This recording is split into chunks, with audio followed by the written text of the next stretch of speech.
अस्सलाम वालेकुम everyone, this is D3 exercise 8C और हम कर रहे हैं उसका क्वेश्चन नंबर 13 का पार्ट ए, जिसमें एम्बिशियस ट्रायंगल के बारे में थोड़ी सी बात हुई है। अच्छा, सबसे पहले तो इस एम्बिशियस ट्रायंगल को पढ़ लेते हैं कि एम्बिशियस ट्रायंगल ये है क्या चीज़ ना।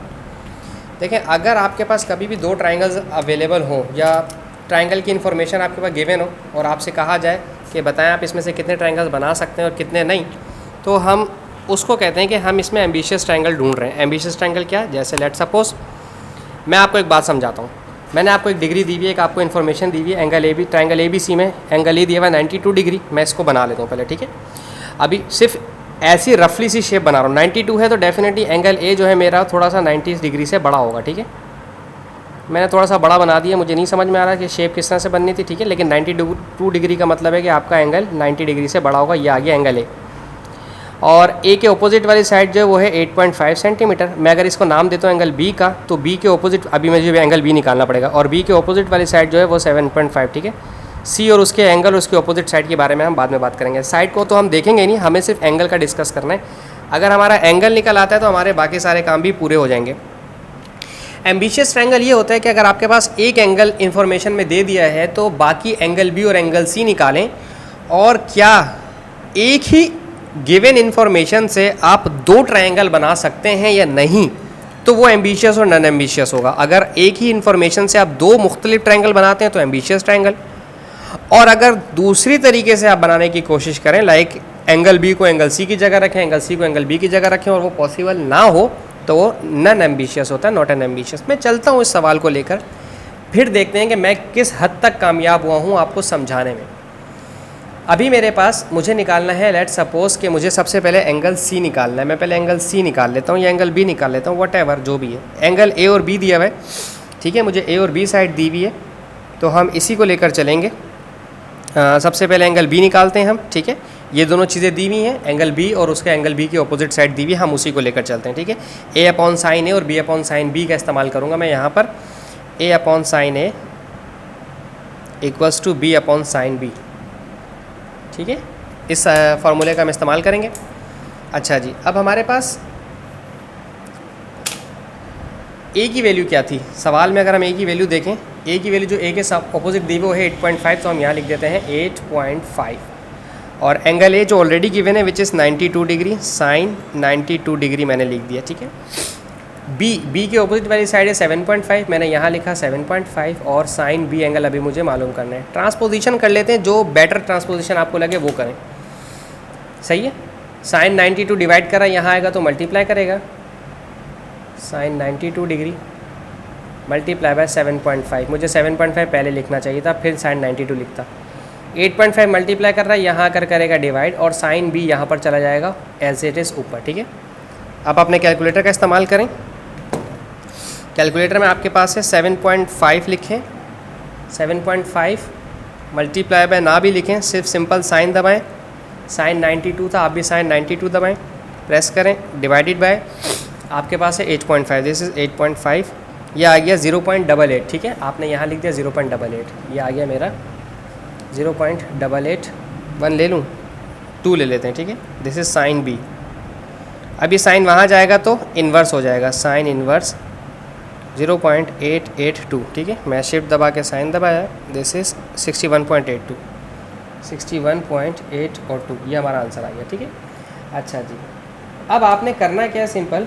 अब आपने इसको ये चेक करना है कि आया आपके पास क्या पॉसिबिलिटीज़ हैं कि आप अपने ट्रायंगल्स को कितनी दफ़ा बना सकते हैं। मेरे पास एंगल बी जो आ गया है वो आ गया 61.82, ठीक है। एक तो कंडीशन ये है। दूसरी कंडीशन क्या है? अगर मैं एंगल बी को 180 डिग्री में से माइनस करता हूँ, इस किसको माइनस करना है मुझे, 61.82 को मैं माइनस करता हूँ, ठीक है। 61.82 को मैं माइनस कर रहा हूँ 180 डिग्री में से, दिस इज़ 118, ठीक है। या तो ये आंसर बनेगा एंगल बी का, या तो 118.13, ठीक है। अब हम चेक करते हैं कि अगर क्या मैं एंगल बी को ये और एंगल बी को इस तरह से रखकर पहले एंगल बी 61 का बना के देखूं, फिर एंगल बी 118 का बना के देखूं, पॉसिबिलिटी है या नहीं। आ जाएं अब अपने सवाल पर थोड़ा सा घूम कर। साइड ए है आपके पास 7.5 और एंगल ए है आपके पास 92 डिग्री, ये 8.5 था, ठीक है, 92 डिग्री, ठीक है। साइड बी है आपके पास 7.5, तो एंगल बी आपके पास अभी मालूम नहीं किया था आपने, ठीक है। मैं थोड़ा सा इसको और ऊपर कर देता हूँ, ठीक है। आपके पास ए जो है ये बड़ा है बी से, ठीक है। ए अगर आपका बी से बड़ा है, ठीक है, तो लिहाजा एंगल ए भी जो है वो बड़ा होना चाहिए एंगल बी से, क्योंकि एंगल ये जो साइड ए है ये है 8.5 और साइड बी जो थी वो 7.5। जो साइड बड़ी होगी उसका एंगल भी बड़ा होगा। एंगल ए है 92 डिग्री और एंगल बी जो हमारे पास निकला है, एक निकला है 61.82 और एक निकला है 118.13।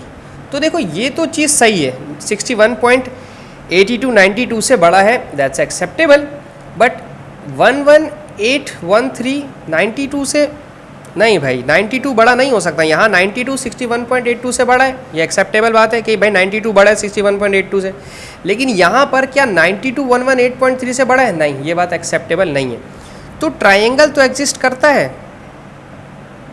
Triangle exist but not an ambitious की स्पेलिंग क्या है? बड़ा मुश्किल से है, एम्बिशियस, मैंने एक यू और लगेगा, ambitious, not an ambitious case, ठीक है। क्यों एम्बिशियस केस नहीं है? क्योंकि मैं एंगल बी को 61.82 ले सकता हूँ, मैं 118.3 नहीं ले सकता, मेरी मजबूरी है। क्या बात समझ में आ रही है इससे कि आप एक ही वक्त में एक ही इन्फॉर्मेशन से दो ट्राइंगल्स बना सकते हैं या नहीं बना सकते? मैं नहीं बना सकता, इस केस में नहीं बना सकता। हम बात करते हैं इसके पार्ट बी की, मैं आपको वहाँ ज़्यादा मज़ीद समझा पाऊँगा शायद, उम्मीद पूरी है, कोशिश भी पूरी है कि मैं आपको समझा सकूँ। केस बी में आपको दिया है DEF, ठीक है, ट्राइंगल DEF, ठीक है। और क्या क्या इन्फॉर्मेशन दी हुई है? एंगल डी दिया है 47 डिग्री, डी साइड दी हुई है 75 मीटर और ई साइड दी हुई है 80 मीटर, ठीक है। मैं बना रहा हूँ इस शेप को बिल्कुल एज इट इज़, जैसा उन्होंने बोला, ठीक है। ट्राइंगल DEF, मैं ऐसे इरेगुलर सी शेप बना रहा हूँ क्योंकि हमें अभी नहीं पता। एंगल डी, एंगल ई और एंगल एफ, ठीक है। चूँकि 47 था इसलिए मैंने डी को थोड़ा सा इस तरह से बनाया, पिछली शेप में हमने थोड़ा सा डिफरेंट बनाया था। ये क्लियर है आप लोगों को? ओके, अच्छा, अब डी के ऑपोजिट वाली साइड 75 है, दिस इज 75, चूँकि ये स्मॉल डी है, कैपिटल डी के सामने स्मॉल डी होता है, और ई के सामने है 80 डिग्री, ठीक है। अब पहले तो आप एक काम करें, आपको ये दोनों इन्फॉर्मेशन दी हुई हैं और ये इन्फॉर्मेशन मिस है, तो पहले एंगल ई निकाल लेते हैं, ठीक है, जो हम अभी तक करते हैं, ठीक है। एंगल ई निकालते हैं। एंगल ई के लिए यानी कि साइन ई को ऊपर रखेंगे और उसके साइड को नीचे, और यहाँ पर साइन डी ऊपर रखेंगे और उसकी साइड को नीचे। वैल्यूज पुट करें, साइन डी है साइन 47 और डी जो है उसके सामने वाली साइड 75 है, आर यू श्योर? जी हाँ 75 है। और साइन ई मुझे मालूम करना है और स्मॉल ई जो है वो है 80 मीटर, ठीक है। अब थोड़ी सी इसकी कर लेते हैं कैलकुलेशन। ये 80 डिवाइड कर रहा है, अल्टीमेटली यहाँ जाकर करेगा मल्टीप्लाई साइन 47 से, और अल्टीमेटली डिवाइड होगा पूरा आंसर 75 से, और अभी हमारे पास साइन ई निकलेगा, ई नहीं निकलेगा, सिर्फ साइन ई निकलेगा, ठीक है। हम इसे सॉल्व कर लेते हैं। 80 मल्टीप्लाई बाय साइन 47 और डिवाइडेड बाय 75, सॉरी मुझसे ऑन का बटन दब गया, साइन 47 डिवाइडेड बाय 75, और मैं शिफ्ट दबा के डायरेक्ट साइन की भी वैल्यू निकाल रहा हूँ 51.27, एंगल ई आ गया 51.27, ठीक है।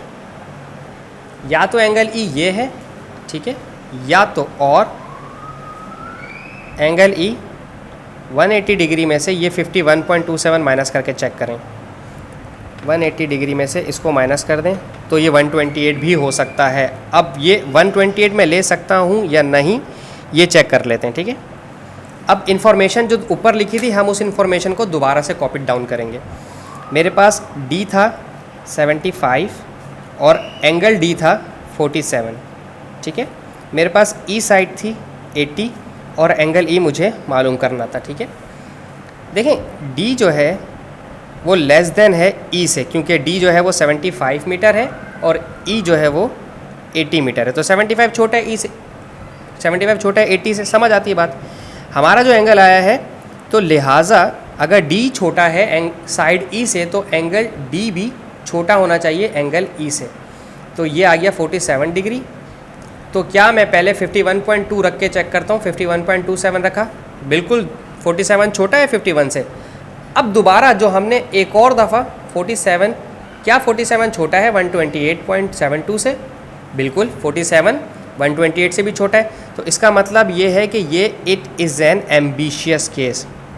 अब ये एम्बिशियस केस कैसे हुआ दोस्तों? कि मैं या तो एंगल ई या तो 51 लूँ या तो एंगल ई में 128 लूँ। बात एक ही है, डी मुझे 47 ही रखना है। अगर एंगल ई में 51 लूँगा तो मेरा एफ़ जो है 128 हो जाएगा, और अगर एंगल एफ़ में 51 लूँगा तो मेरा एंगल ई जो है 128 हो जाएगा। आपको मैं शायद बना सकूँ, इस ट्रायंगल को मैं बनाता हूँ, ठीक है, कोशिश करते हैं बनाने की, ठीक है। एक एंगल 128 डिग्री का बनेगा ना, 128 डिग्री हमारा ऑब्वियसली 90 डिग्री से बड़ा होता है, ठीक है। ये इस तरह से आ गया, ठीक है। ये आ गया मेरे पास एंगल ई, ठीक है। यहाँ पर इसको मैंने लिया है 128, यहाँ पर इसको ले लें 47 और इसको ले लें 51, ठीक है। मैंने पॉइंट ख़त्म कर दी। ये आ गया हमारे पास डी, ये आ गया ई और ये आ गया एफ़, ठीक है। एक तो तरीक़ाकार ये है और एक तरीक़ाकार ये है इस तरह से, ठीक है। डी ई ऊपर भेज दें और एफ़ नीचे ले आए, ठीक है। अब ई आपका 51.2 हो जाएगा, डी आपका वही 47 रहेगा, और अब आपका एफ़ चेंज हो जाएगा 128। तो आप सिर्फ नाम चेंज कर सकते हैं और पॉसिबिलिटी है, तो ये एम्बिशियस केस हो गया हमारा, ठीक है जी। ये हमारे 2 केसेस थे। अगर आप मुझे कहेंगे मज़ीद फर्दर इसका पार्ट सी डी ई और एफ़ करवाने के लिए, उसमें भी सब में यही है। अगर आपके पास ये वाली कंडीशन बनती है तो एम्बिशियस केस है, और अगर ये वाली कंडीशन नहीं बनती तो एम्बिशियस केस आपका नहीं होता, ठीक है जी। मैं करवाने की कोशिश करता हूँ। मेरे ना वीडियो बड़ी हो गई है, मैं चाह रहा हूँ कि बस इसी में छोड़ दूँ। अगर आपको प्रॉब्लम हो तो मुझे आप बता दीजिएगा, मैं आपको करवा दूँगा, ठीक है। आई होप आपको समझ आया हो। Thank you so much for watching my channel. अल्लाह हाफिज़।